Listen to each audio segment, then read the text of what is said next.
All right, Craig Markham. Awesome to have you on the other side of the mic.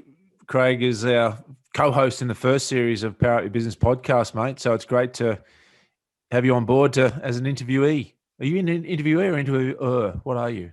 Yeah, it's a very interesting question, Matt. I reckon I'd be well, I could be either. Either, but in this case, I'm the interviewee, mate. You're the interviewer, the current host of the Power Up Your Business podcast. And mate, may I say, it's gone from strength to strength since you've dumped me. It's on. We've just moved. We've moved forward, mate. We've moved forward. But yeah, this series. I'm just sort of going alone. Um, I really like it. I've got to be honest with you. There's some really cool learnings and stuff that resonates big time, and it takes you back to your own journey. Someone else's journey is similar to yours, and you're doing a really good job with it. So it's empowering. Appreciate the feedback, mate. And obviously our journey together goes back now over a decade, back to 09, 2010, Wow. when I got involved with you and met you guys at Alexandria at the office there of Fit Services, or Clean Fit as it was back in the day. Yeah. Now, really keen. You got a great story. Talk about a learning story and a journey of ups and downs as a business owner. With various partners on board, various geographical locations, but essentially just give listeners a bit of a background. Starting out as a cleaning business, a facility management / cleaning business. How did those early days look, mate, when you started, running the Clean Fit? Yeah, look, it was a 2 men and a mop. We at to begin with, Con Metropolis and myself, been in the game for a while, and we'd learnt under a guy called Chris Purtis who taught us quite a lot about business and how to operate and everything else. But we didn't know anything about finance or operations or business structure or anything like that. So when we started our own business, it was a brave new world. We knew what we knew, and back then we thought we knew everything. So as you do, and everything must be easy. Fast forward a year, 2000. That was about 2007, 2008. Brian Fletcher joined us. Brian Fletcher and I are lifelong friends, and grew up together. And he was retiring from football, and took the opportunity to join us and bring a bit of a trade focus. So we combined our core cleaning business with trades and become like a facility services company. And at the time, there was a competitor called TJ's, Toddy Jarks, who's a very good friend of mine, and who as well, was a bit of a pioneer with. He was utilising that method of taking cleaning around Australia, I guess, and setting up regions and other businesses, Be and like a franchise model type model, like a quasi franchise model. But he was having some licensing success. model. Yeah, a licensing model is probably more to the point. So we kind of followed that lead. The great Kerry Packer once said, "I don't have any good ideas, but I know plenty of blokes are good ones." So Jarks and I often laugh about that. We sort of jumped on his coattails and thought he's onto something here. But what we did was Fletch bring a really good, enthusiastic trade knowledge to the business, and Con bring a lot of enthusiasm and knowledge. But that's what we bring. We didn't bring any smarts. We bring a lot of enthusiasm. Everyone was smart. They were smart in simple terms, but to actually run a business, we didn't realise what was required from a structure point of view. So, being the type of personalities, we were very similar. We were very. It's funny, Fletcher's really good with money, and good at watching the dollars. Connor's terrible at watching the dollars, and I sit somewhere in the middle, and I could be swayed. I had the captains. I was wearing the captain's thing on the sleeve, so they'd both come at me at different times. And we were so sales focused, I should say, that we went into a massive drive. And about 2009, we thought, wow, we're really good at this. Let's go to Wollongong. We'll follow that TJ model. Um, you know, we went down and got a guy called Shane Millard, and Billy Millard, again, no slouch, former first grade footballer, high achiever, bricklayer by trade. And we just jumped Billy on board, and we thought, this is easy. We're good at this. We'll just go around getting blokes to, sign up and, in a license style model. It was a partnership. Our model was a partnership. We were 50-50 partners.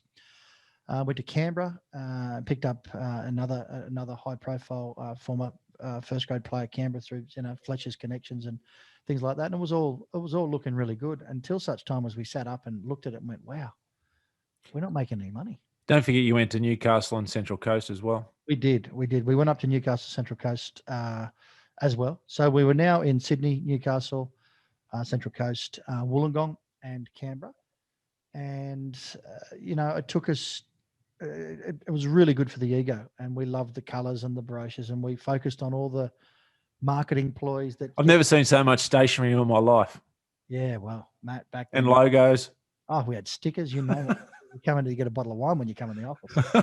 So the one thing that was not apparent to us is none of us had any financial knowledge to back it. We knew how to operate a business. We knew how to, in particular, that was probably our core strength. We certainly knew how to sell. Selling was, You're definitely good at selling, definitely good at relationships, yeah, that building was those relationships. the strength of all of us. Yeah.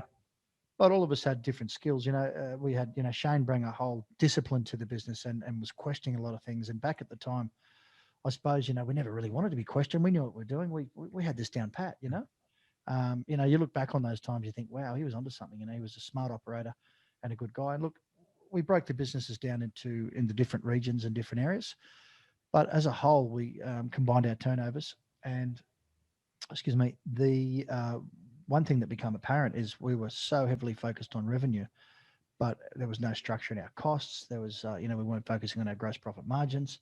We weren't looking at our G&A costs. We weren't looking at our sales and marketing costs. We were just driving this business. And, it was a bit like being on an episode of Wheel of Fortune, once a month you get Yeah, a well, car, and it was a bit like that. So there's plenty of high fiving going on though, wasn't it? Everyone was having fun. Oh, we made another sale. Beautiful. Let's go. High five, high five. We must be charging. we'd ring a bell. We rang a bell and we'd make a noise like Alan Jones would because we were big Alan Jones fans. And, we'd take off, something from it. And that was it was a real, how would you say it? It was very collegiate. It was, I suppose, a footy mentality. It was like being in the dressing room, you know what I mean? Like being at training. I think some of the boys that have been high achievers, Fletch, Shane Millard, Simon Wolford and the like, Con and I resonated over that. We wanted to be footballers. They were. It worked really well. We got on well. And, we were working, we were doing some honest hard work. I think what was missing is the structure and experience. So I was thrust into the captain role, turned into a CEO role. So it looked great on the business card, felt really good on the ego. It was good to say to people, yeah, I'm the CEO of, Fit Services or Clean Fit at the time. But looking back, that was what's now 11 years ago now. I look back and go, wow, what a boy. I was a boy doing a man's job. The start of your MBA, really, wasn't it? The start of your business MBA, School of Business knocks. Definitely, because, you get a lot of confidence. You get a lot of false confidence out of sales success. And I think the one thing I look back and reflect on a lot is get a coach. And that led me to you. I'll get to that in a minute. Get a coach. And if I say to anyone starting a business, we're about to start in our business currently, if I can just digress for a second, we're about to do a bit of a campaign on a rubbish truck. I don't know much about rubbish truck. I inherited when Brian exited the business a couple of years ago. And I've engaged marketing experts to come in and give us their take on it. And they're going to coach us through, what the opportunities are to get that truck out there and get it going. And hence back then, if I can reflect back then now, Matt Horn at the time is our lawyer and a business partner. He was a shareholder in the business. He's a high-profile, high-flying lawyer from the city, very well-dressed, three-piece suits. Always looking the goods. He looks the goods. He rang me and said, look, mate, I think you probably should consider getting some coaching. And I went, yeah, we'd like that. So we had a business coach initially who I guess we overpowered. We're pretty strong personalities. Myself, Fletch, Con, Shane Millard, Simon, we all consider ourselves high achievers, the boys in particular in sport. We all had a level of confidence that was, probably above our business knowledge. So we probably overpowered our first business coach. We, went through e-mything the business and putting in procedures and structures and stuff. And it was good. It served us well, but it didn't give us that financial knowledge, how to run a business. So that lasted a little while, but I think it sort of faded out. So I was a bit skeptical on business coaches, Matt, until I met you and you just hit me between the eyes. And the first thing you ever said to me was, fish stinks at the head and you're the head. And I sat up and listened and went, wow, I better listen to this guy. And you went through a few things that I pretended at the time I knew well. And I think you all wing it because there's a level of... you don't know what you don't know. Yeah, but there's a level of, you got the CEO next to your name, you're supposed to know this. And then, mate, what I found with you, the type of guy you are, is we resonated really quickly of how you operate. It was just no nonsense. It was kind of like having a footy coach walk into a team that was being captain coached, if that makes sense to you. Yeah, definitely. And, you kind of took that role and said, right, if you're going to invest with me, I'm going to tell you how my rules are and this is what I expect. And it was pretty good. It was almost like the relief teacher walked out and the actual teacher walked in and said, right, this is what we're doing. Um, Everyone got on board, which was really good. And we had to manage ourselves, from a time point of view, holistically from time, from managing the business to managing the dollars. We had a lot of revenue back then. We're turning over in the vicinity of about $8 million. We wanted to expand into like a building company. We were charging forward, at the time. The problem was we had so many costs and so much leakage and everything out the bottom, and everyone was trying to, I suppose, do what they thought they could to build the business, and I was the leader. Well, that was that thing. Like, sorry to jump in. That was that probably the first session there. Once we, as you know, we always dive into the numbers to get the true story. That you can talk around, you can highlight what's happening, you can talk it up, but the facts are the facts. And when your scorecard comes out and it basically says like, yep, turning around that $8 to $9 million, but losing money, we weren't making any money, owing and having tax debts and other things like that, which wasn't clear at the time, which was obviously concerning. We had no clarity. No, we didn't. And I think being salespeople, you'd sell to yourself that, mate, it's all good and it's all been fine. And then we just sell more, right? Sell more. If we sell more, everything will be fine.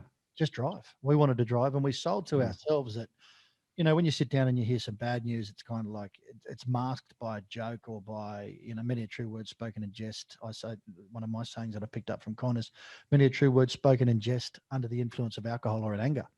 And when we would hear these things, we'd get angry, and then it would kind of get swept or brushed under the carpet.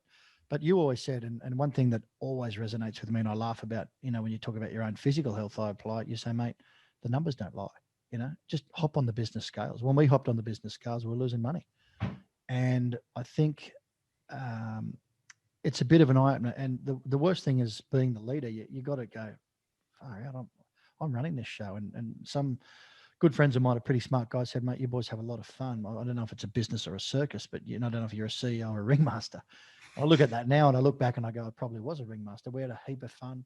It was great times. But if you look at it from a business point of view, it was a time of learning. Matty Horn come in and using his knowledge and legal knowledge, along the way, and introduced us to you and some other people, which was good.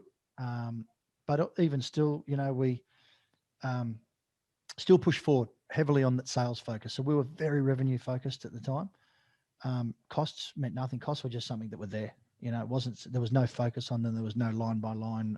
We later learnt through yourself, line by line, ruling a line through transactions and having a look and seeing how efficient or effective that cost was, whether it related to the business.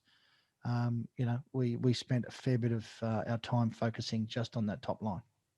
And one thing that, coming back to the ringmaster and a lot of fun, and there was a lot of fun, but obviously for yourself as well, being that CEO, there was a lot of underlying stress, tension.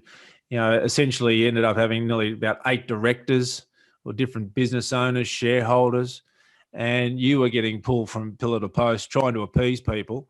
And you did a good job of obviously remaining intact, to be honest with you.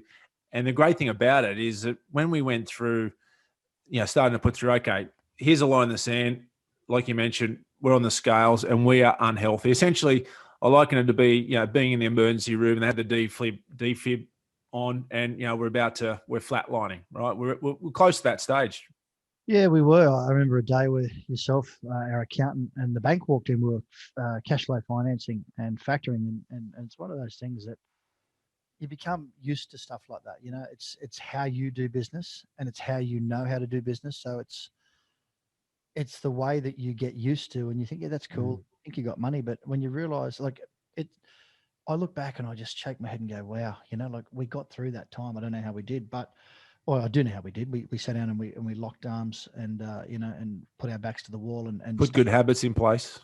Changed our habits completely. We sat with you and you basically gave us the talk, and I had Warren, our accountant, who's a great accountant, sit down and say, boys, I don't know if you can get out of this one, because you've built yourself a structure that's so big. We had this big structure and we had partnerships everywhere, and we had wound ourselves up so high with costs and cost base and everything else, that he said, you got a big tax debt here, you got to pay that. And we think, how are we going to pay that?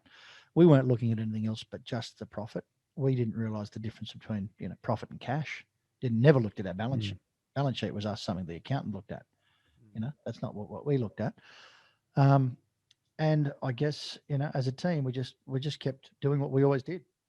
Um, And one of the key things, like just rolling back, and this is again credit to what you did and taking the advice on board. A couple of things we did, which is really key, right? We did the client profiling, agree? We sort of A, B, C clients, right? Who are our profitable clients and who essentially are our C or D clients that we need to dump, right? They're our time wasters. So that was number one. We did that.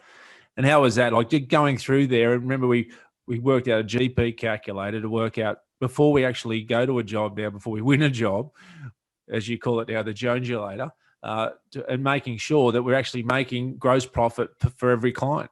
How important was that in decision making? oh, Game changing. When we had the talk and you sat us down and had the talk, we realized where we were. We were on the scales, and we were, you know, sitting there looking at the business and the numbers just didn't stack up. And I'm sitting there at the head of it, going, "Far out! I got to lead us out of this." I had a very good relationship with Con and Fletch, so we were very solid as a team. And I think at the time we just looked at each other and they went, "Righto, let's just partner up and power up." So we put some good disciplines in place. But that's kind of where you took over a little bit of the, I call it the co-CEO, and coached me intensely or personally, which is a good thing. And I remember back one of the compliments you gave us at the the end of a, say, a 12 or 18-month period. You said you had another client who was in a similar position who didn't take the advice, and you said, "Mate, what I wanted you to just stick to the plan. We come up with a plan, and the one thing, I suppose, touching on your paddling, or maybe your Olympic mentality, which is a great thing. Putting some of those athletic disciplines in, it resonated with Fletch because he'd done this, for Origin and done it for Australia and playing at the Roosters and South. But for Con and I, it's a new thing. It's a whole new discipline that we had to put in place, and we measured and managed every single gross profit margin. We reflected on some of the clients we had. We had some nightclubs and some clients that were, small restaurants that probably couldn't afford us. And look, they're having a go and they're good people. I don't want to be disrespectful to them, but they didn't value our service. So you taught us the value of profiling people that are, they were high touch, low margin, and probably consuming a fair amount of our time. If you look at our, Especially the way you were back then too. You were very much the fire chief. You love being the fire chief, right? Everything.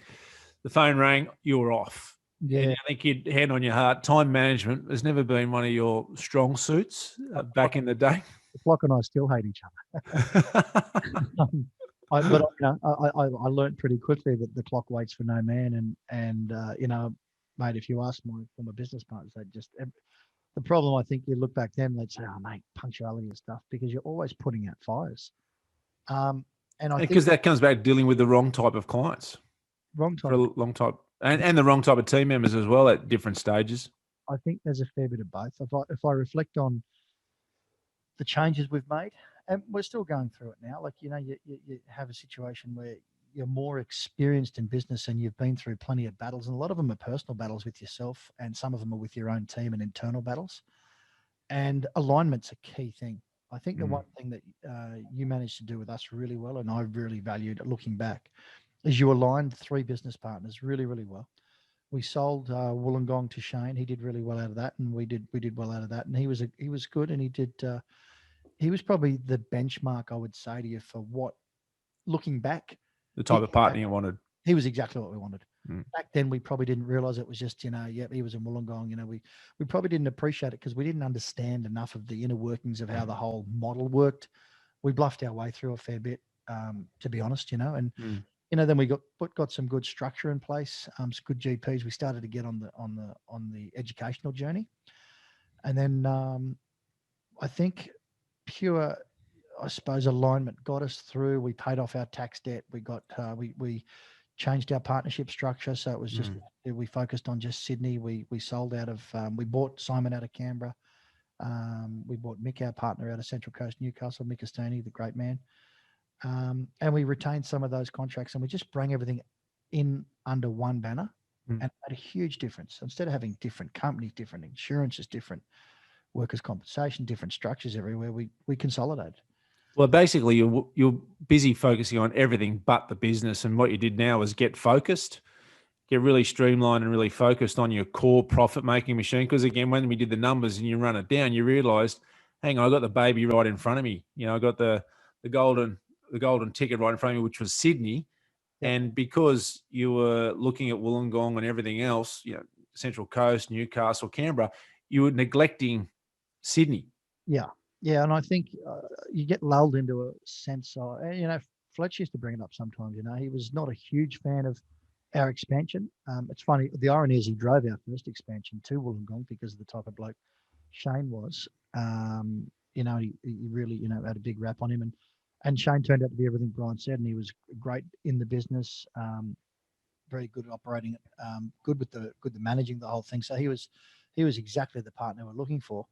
I think we got distracted by that a fair bit, and you forgot where we sort of started, and the core business for us wasn't. So, good news is after we managed to come through that period, we aligned ourselves. We rebranded as Fit Services and added a maintenance division, which was good. It was, but more lessons to come. So, we got through the cleaning side. We got through getting rid of some clients, getting rid of some revenue that wasn't, Reduced revenue. Reduce our and increased our bottom line profit. we reduced our revenue to make more money. Correct. And that's what, just want to hold that there for a second. That's where I want listeners to really focus on, is that you got caught in the trap of growing, doing more, going to more geographical locations, more turnover, more sales, more team. The top line was growing. This is what we term everyone growing broke, where the top line was growing, but the bottom line was going south. And that's where I want, for understanding, especially for listeners as well, make sure you get systemized your current patch. Get that right, because would you agree, Craig, mate, if we got Sydney humming before we actually then went to Canberra or Wollongong, it'd be a different story.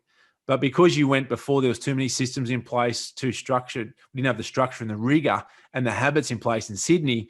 So what that meant was we were just taking bad habits around with us.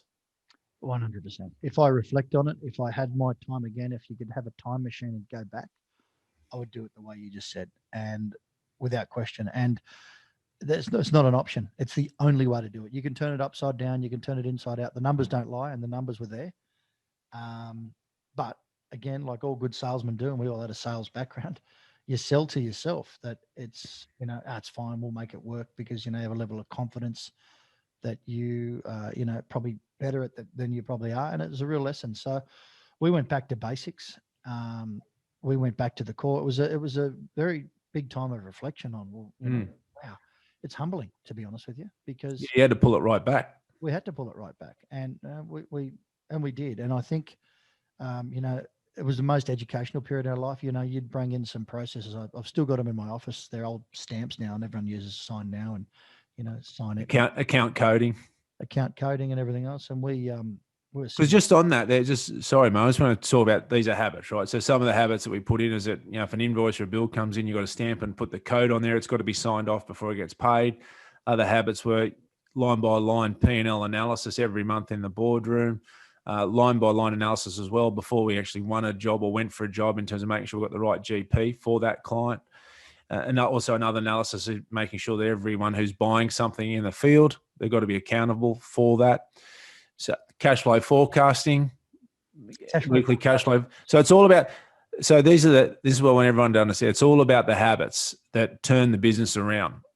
Agree? And getting you really focused in on what was important, as opposed to being distracted by the phone or by a client and being that fire chief. Yeah. And not just the habits, mate, but the ability to sit in the boardroom and learn. And even back then, like, we still didn't, it's not that we didn't get the lesson. We'd leave the boardroom and then we'd go back to old habits, if it makes sense. But the fact that we were putting these new habits in place for long enough that we were getting rid of the old, it's hard to get rid of old bad habits. And people money management's a topic that doesn't get taught at schools or sometimes in the home. Some people are really good at it. Some are hopeless, and somewhere, sit somewhere between, somewhere, God, tongue tied. Some sit somewhere in between. The thing is, for us, the more we enforced those habits and kept the good habits going, the more we would get rid of all the bad habits that we'd put in place. And it drove the business, to a point where we could get a little bit comfortable. But then we had the whole learning about cash, and we're thinking, wow, because we focused so much on the profit and loss, and we were P&L heroes. We thought, we got money, we've made money. But then you don't realize making money in your business is great on a P&L. but how much cash you got left. Mm. That cash go. That was a huge lesson. The cash flow forecast was a game changer. In fact, the cash flow forecast got us out of factoring. If it wasn't, Well, it turned around in 12 months. It got us off the ER, didn't yeah, it? Got us out of the emergency room, and turned around. Essentially, it was nearly about a $700,000 turnaround yep. from red to black.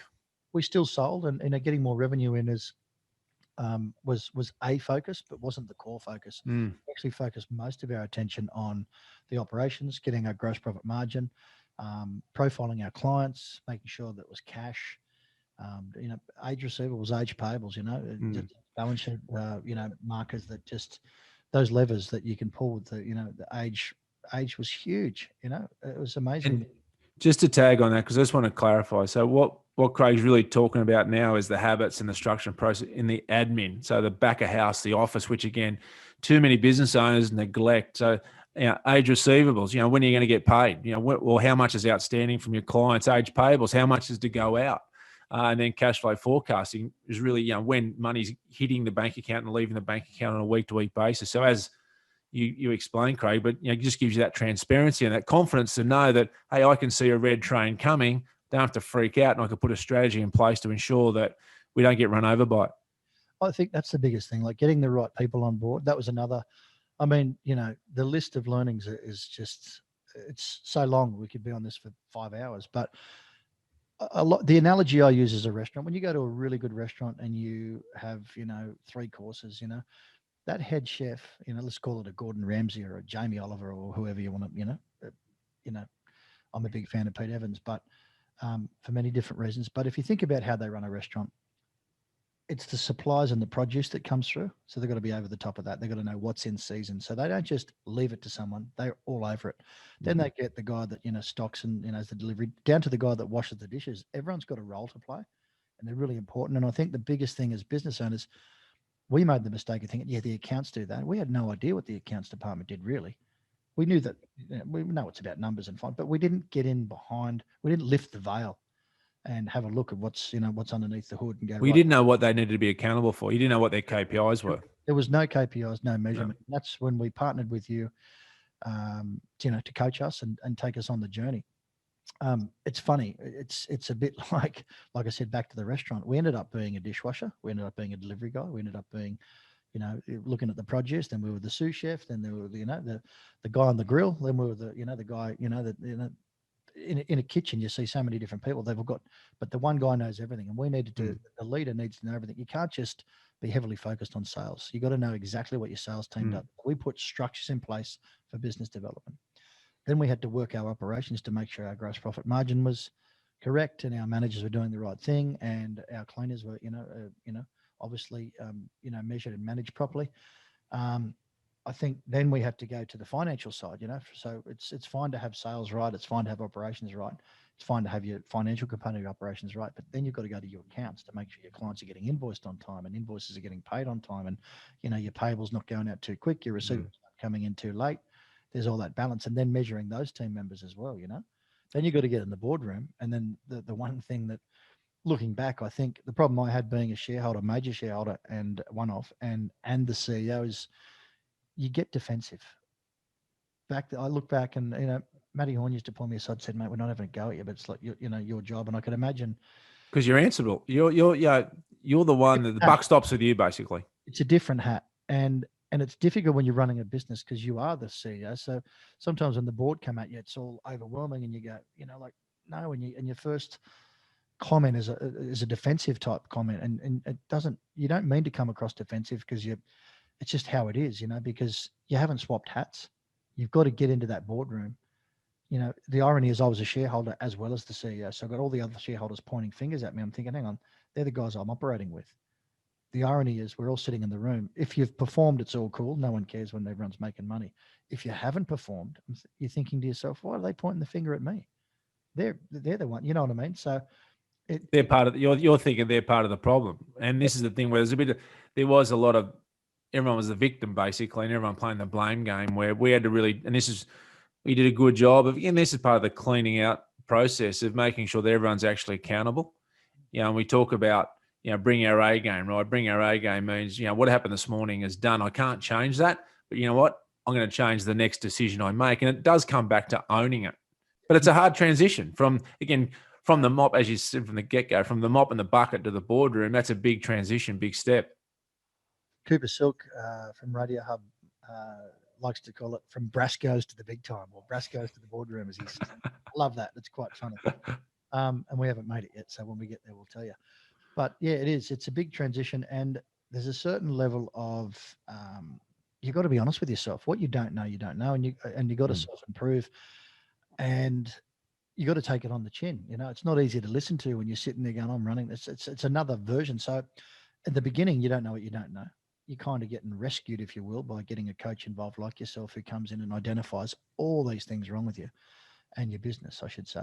And then you fix that. Then you go to the next level where you're starting to get into a boardroom environment, and that's a whole different strategy. So, you know, if you liken it to, you know, sport or, you know, rugby league as an example, I could imagine, I can only imagine, I played at a level like that. I could imagine what those Origin players are like compared to the boardrooms, like what I assume Origin's like. Whereas, Yeah, furnace. Well, the pressure's on, isn't it? The speed's up.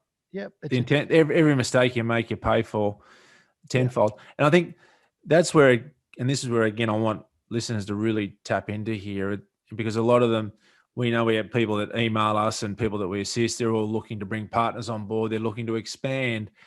You know, how important is it, you know, again, looking back, how important is it from the get-go to get expectations and clarity right with your partners? Now, one thing that we've spoken about a lot is paying people up front. Now, you are very generous, and just the way you are and just your nature, that, you know, you are happy to pay people up front, a good salary up front. And then, but unfortunately, they were paid up front and there was no delivery from the bottom line perspective. So there was no fat in the business because it was just all going out the front end or out the top end. So how important is it to get that structure right and clear expectations, both on a pay grade, but also from, you know, KPIs and deliverables with partners and shareholders? I think the biggest thing that we've learned is, you know, we were generous with each other, and we were generous, you know, to individuals that come in. And I think we transitioned from it creates an entitlement culture. I think don't have that right.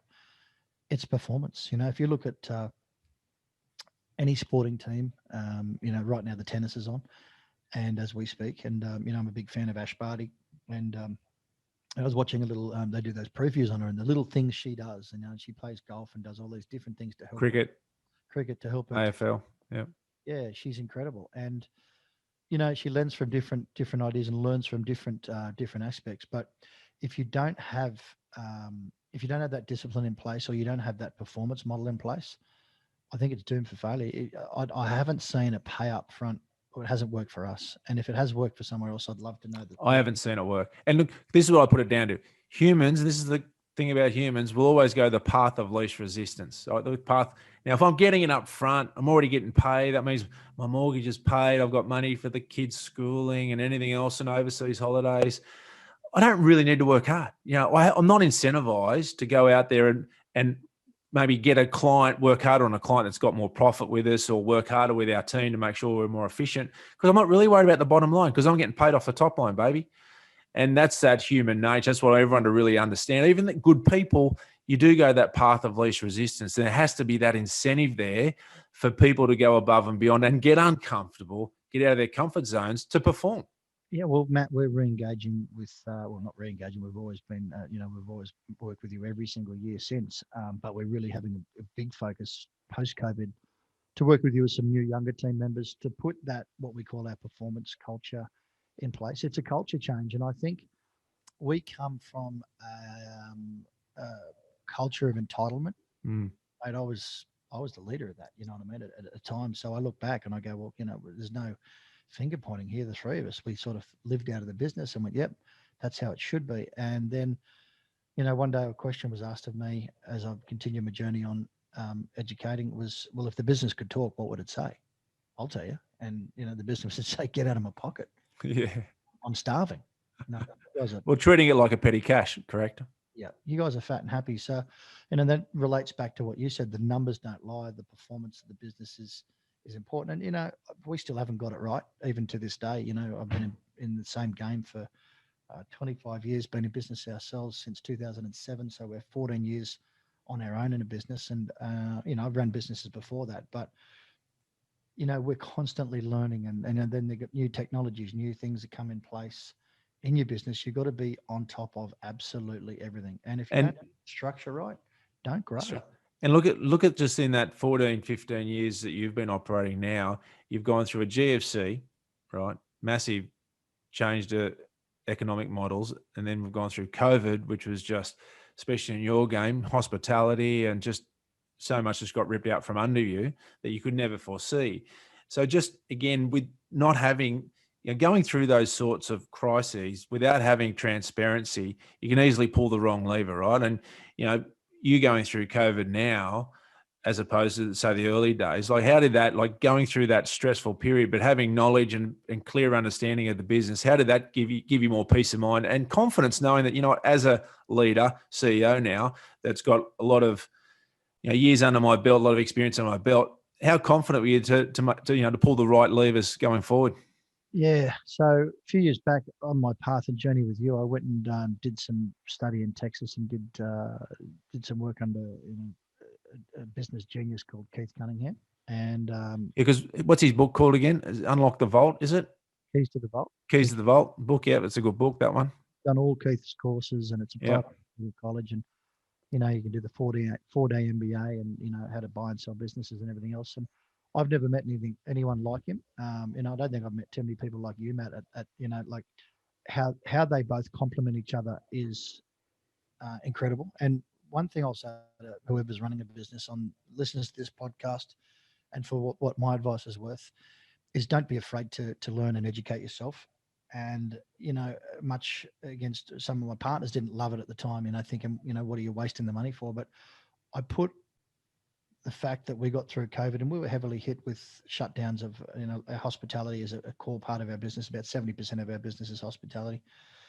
And I think looking back on those lessons of early days when we had to get our GPs right and do everything, that put structures in place, furlough people back then. It was before the GFC. It was it was actually around the time of we were looking back on those lessons. That's what got us through COVID and the educational side. And I think for anyone that's listening out there that is suffering from COVID as well, I think you got to be looking at your business in crisis mode as opposed to it's businesses, and it's not business as usual at the moment. It's really line by line, looking at everything every month. We do. I just finished a meeting. I was running a bit late for this podcast because I religiously do a line by line review of every single client, every single item. Then we sign off our invoices every Tuesday from the old Matt Jones stamp, which I've still got 5 of them in the office. I keep them because they're funny. I mean, I thought we'll ever use these ones. It's now electronic. So that stamp is now done on a sign now, and not one invoice goes underneath. Like I sign. Without stamping. I co-sign. Our managers, I'm trying to teach the managers to manage the business, but I co-sign every invoice so it gets 2 signatures. And that's a discipline and a great habit that was It's a great habit. brought back. Cash flow every Thursday, 1:00. It's funny. People talk to me about my punctuality is probably one of my biggest things that I would constantly battle with and improve because I'm always probably filling the calendar too much. You know that as a personal friend of mine, as well as, we become great mates. Well, you become an expert at actually triple or quadruple booking an appointment at the same time. And you actually could believe, you actually fooled yourself that you believe you could actually fit those four appointments in the 1 minute, which is quite amazing. Yeah, it's not great, but we're working on it. Now you only double book, which is a lot better than quadruple booking. Yes, that's true. But if you think about, you've thrown me off there. We talk about the cash flow and the accounts and the talk about punctuality and stuff. Yeah. We religiously do cash flow. So we have a bit of flexibility in our business. But you talk about habits, and Monday we do bank rec. Tuesday we sign off invoices. Thursday we do cash flow, and Fridays we do payments. And they're 4 key drivers and key pillars of our business that are success. And then the levers around that we need to pull. So I look at the age receivables on Monday with bank rec. So bank rec and aged on Mondays, and look at who hadn't paid for the week before and stuff like that. We look at that again on Thursday with cash flow. So then you can adjust those levers or make those calls. And, it's these little disciplines that we were taught early days with yourself that we never used to understand it. When you said to me cash flow forecast, I thought it was I thought it was an Adelaide striker from from and if you said to me gross profit But on what top a margin was an Olympian from Greece. oh, classic. Yeah, that I shouldn't be laughing because they were actually some of the comments coming back at the time, everyone, just to let you know. But what I want everyone to do is just rewind this podcast and go back about 35 seconds and listen to the success habits that Craig does Monday, Tuesday, Wednesday, Thursday. They're key and they're gold, mate. And it's really good. And again, it comes back to discipline. And But then they're what? those little things that people just, oh, I haven't got time for that. Jonesy, Jonesy, I'd love it. I'd love to do that, but I haven't got time. But tell people, you've got to make time for that. You've got to invest time for that. Well, I'll share something with you. Honestly, I mean, as you know, that the clock and I aren't friends, and don't get me wrong, I'm improving constantly. But I tell you what, I won't miss. I won't miss a bank rec. I'll tell you, if my week, I'll tell you how it is. It's almost like a respirator for your business. You talked before earlier in the podcast. You said we're in the emergency room. We were in the emergency room. We didn't want to admit it at the time. We walked in casually, said, we'll be right, because you know what? We'll just sell more. We didn't. Looking back, I go, how did we get through that? Do you know what I mean? And we got through that with coaching from yourself, some discipline, a fair bit of confidence from us, and I won't say luck, but it was more good management than luck. But it was humbling. But I will say this: if we don't do those four things each week in our business does not. Our business will turn pretty quickly, and I think anyone's business will turn quickly. And anyone trying to improve their business, the one thing that and it's a Matt Jones habit. I still use a thing called the Jonesulator for every single client that we get that's new business. I carry it around. It's a bit of it's called a GP calculator, but I named it the Jonesulator after you, because you bring in a terrific spreadsheet. In fact, everything's gone enterprise dynamic, such as the Cube, which is a terrific tool, but I still use in Excel with my team our Matt Jones Jonesulator venue information sheets. It's just it's timeless. They're incredible. And Just gives you the information you need, right? well, our managers measure against, on a weekly basis, the sheets we created, the GP calculators for the management runs, so how they're all going with their costs and what's happening there, and how the contracts look. And that's how we measure our managers. And it's a great tool. So those tools that you created in 2010, we still use today in 2021. Yeah, look, it's great to hear, right? And this is the whole thing about, it doesn't matter if it's a new system or an old system, it's about actually implementing it. And this is one thing I want to come back to what you mentioned. You alluded to a little bit back in the day where we had another client, a friend of ours, who, you give them the habits, you give them the processes, but if they're not implemented, then nothing's going to happen. And the great thing about it, you actually implemented, you follow through, you put the habits in place, and you got the results.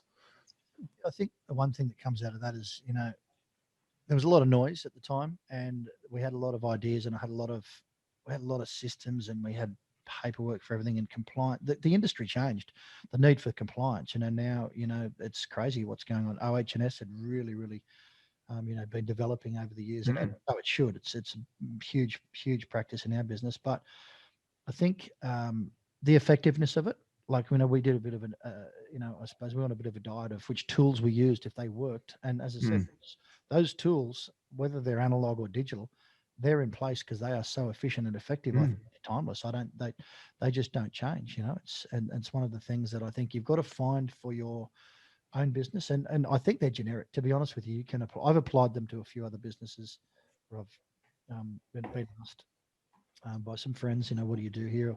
How do you do that there? And they've started out, and I've give them a template. I've just cleared it and I've applied it to their business, and it works.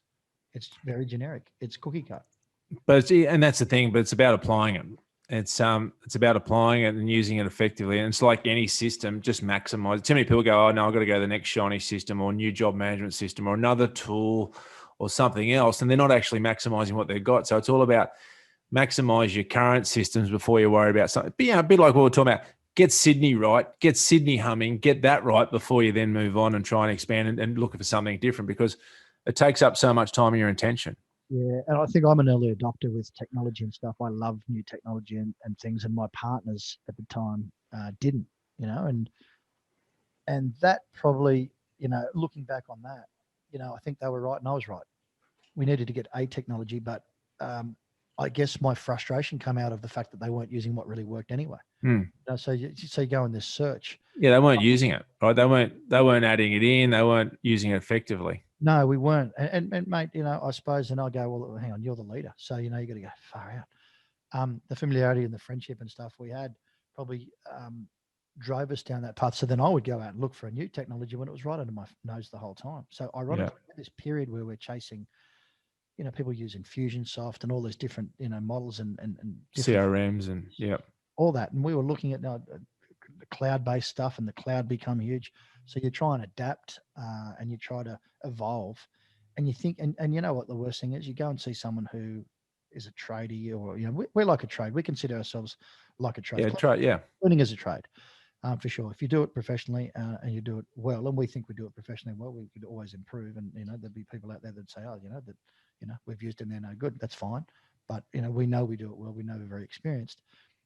You get people out there that say, mate, I've got this new system, I've got this new app, and it's the worst conversation you can have, the water cooler conversation or the coffee conversation. You go and have a coffee and, someone go, mate, I've got this great app. You should see what it does for our business. And you're constantly trying to improve. So you want to adopt that. So I had to put the blinkers on like a racehorse. And don't get distracted. I had to just put you can't stop Yeah, the hand up and go, you know what? I've learned that. You taught me that.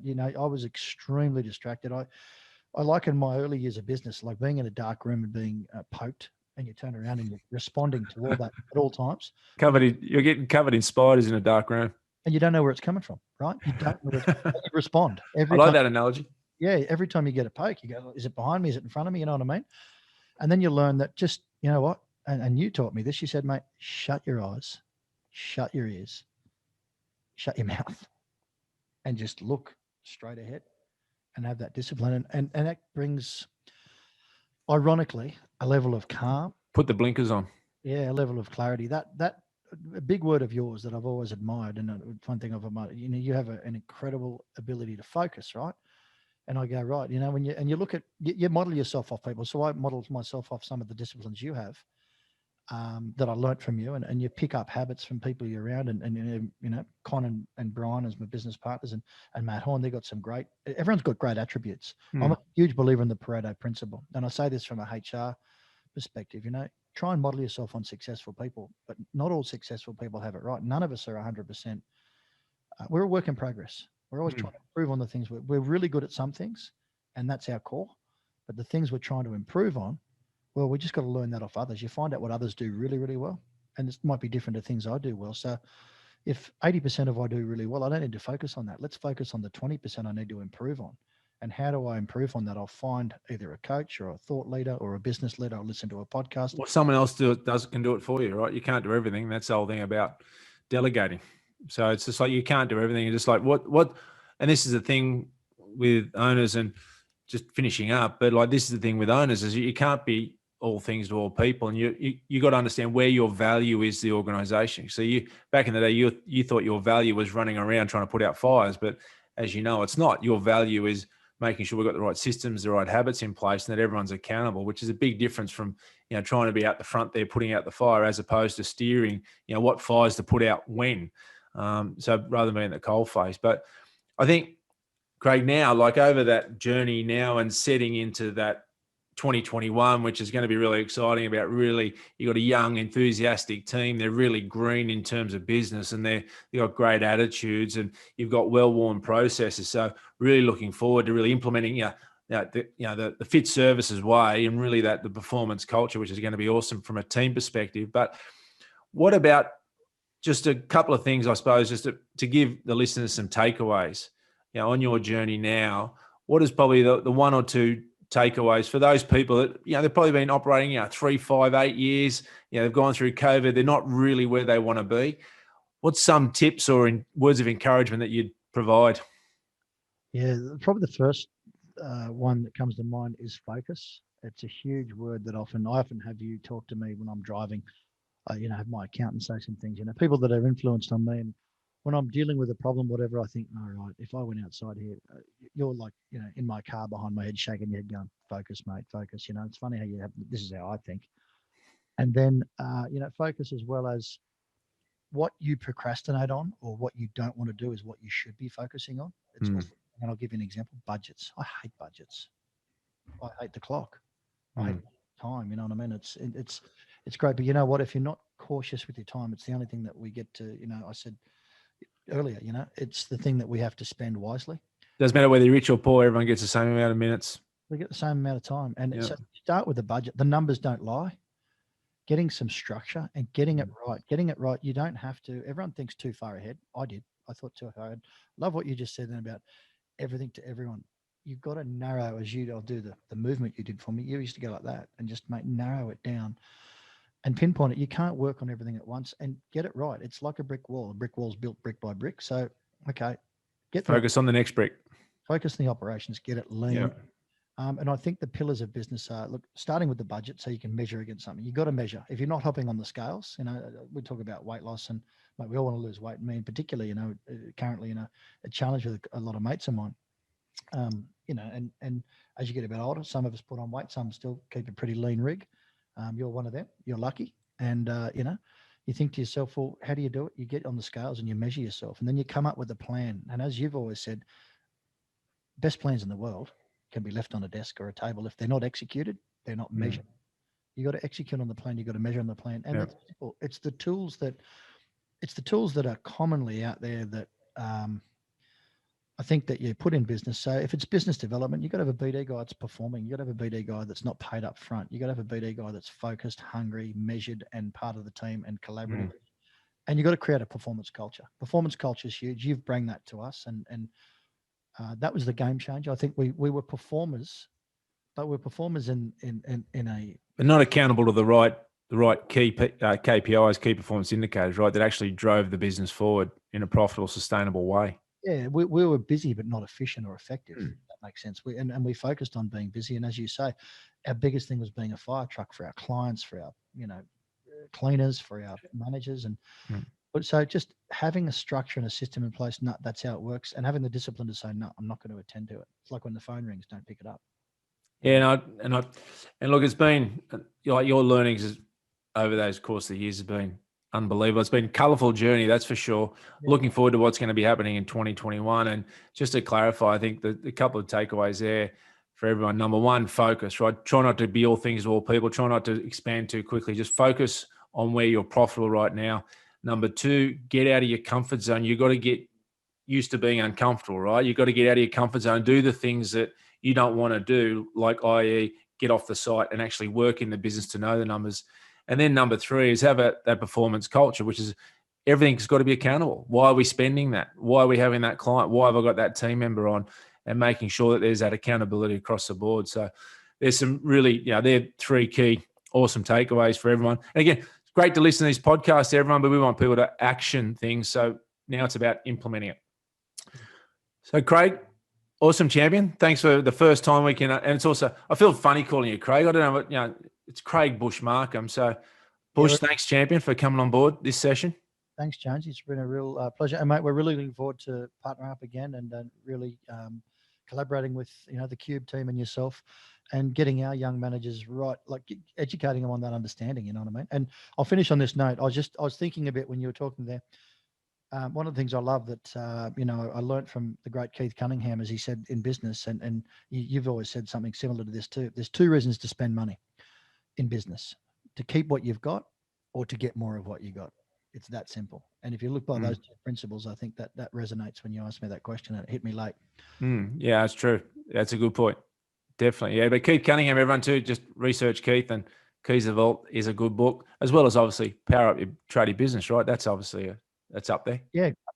Great book. And I think, it is. And for tradies out there, like, my God, it's a lifelong. I've given it to a mate of mine who's a plumber, and you're going to get a call from him very shortly. And it's just, he can't put it down, because every story in there, like it's an everyman story. It's a typical tradie model, and it's just time and time again you see it, and you see the little changes you can make, And he was going down that path of more business, drive revenue, marketing, to get the website up. I said, no. Get the operations focus right, get the numbers right, put the structure in. Less is more. Yeah, no, that's right. And that's the whole thing about less is more. Slow down to speed up. So. Yeah. All right, champion. As always, great to speak. Looking forward to an awesome 2021, mate. And we'll get you on back end of the year, hey, we'll do episode 2. Yeah, love to, and we'll look at some of the results. Cheers, Bush. Take care. Thanks, mate.